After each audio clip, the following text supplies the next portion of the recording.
Hello' everyone, আপোনালোক সকলোকে মোৰ এটা অন্য ভ্লগলৈ স্বাগতম জনাইছোঁ। এয়া আমি আহি পাইছোঁহি ৰঙিয়াত আছোঁ আৰু এয়া একাপ চাহ খালোঁ, লগতে এয়া লাঞ্চ কৰিলোঁ।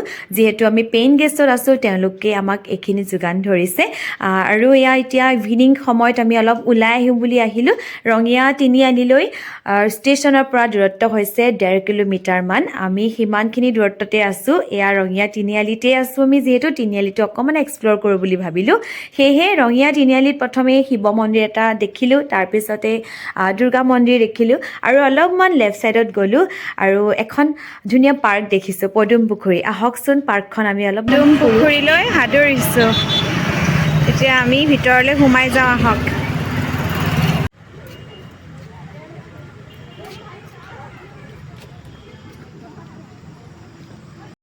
ৰঙিয়াৰ লোকসকলৰ মতে এই পুখুৰীটোত পদুম ফুলবোৰ ফুলি থাকে, কিন্তু এতিয়া পদুম ফুল ফুলা নাই, সেয়েহে পুখুৰীটো খালী পানীৰে পৰিপূৰ্ণ হৈ আছে।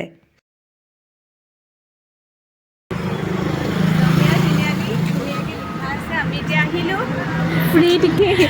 ভালেই লাগিলে, অকণমান আবেলি ধুনীয়া ইভিনিং এটা এনজয় কৰিলোঁ আৰু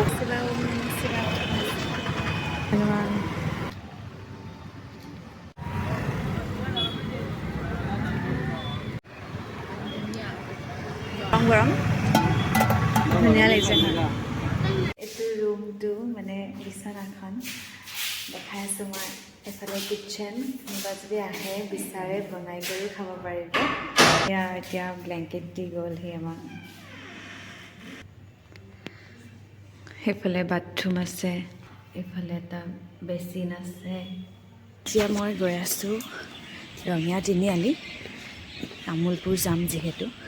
কি বাছ গাড়ী পাওঁ চাই লওঁ। এতিয়া 6:45 হৈছে মৰ্ণিং। ৰঙিয়াৰ তিনিআলিতে এয়া মেজিক, টেম্পু, বাছ আটাইখিনি আছিল তামোলপুৰ যাব পৰাকৈ সুবিধা অনুযায়ী। আৰু এয়া মই বাছত উঠিলোঁ। বাছত মাত্ৰ সময় লৈছিল প্ৰায় 1 ঘণ্টা আৰু বাছৰ ভাড়াও আছিল মাত্ৰ 40 ৰুপিজ। 40 টকাত মেজিক, টেম্পু চবতে ভাড়া একেই হয়। যিহেতু মই আহোঁতে মেজিকত আহিলোঁ আৰু এয়া মেজিকত আহোঁতেই দেখিবলৈ পালোঁ খুব ধুনীয়াকৈ ৰাস হৈছে।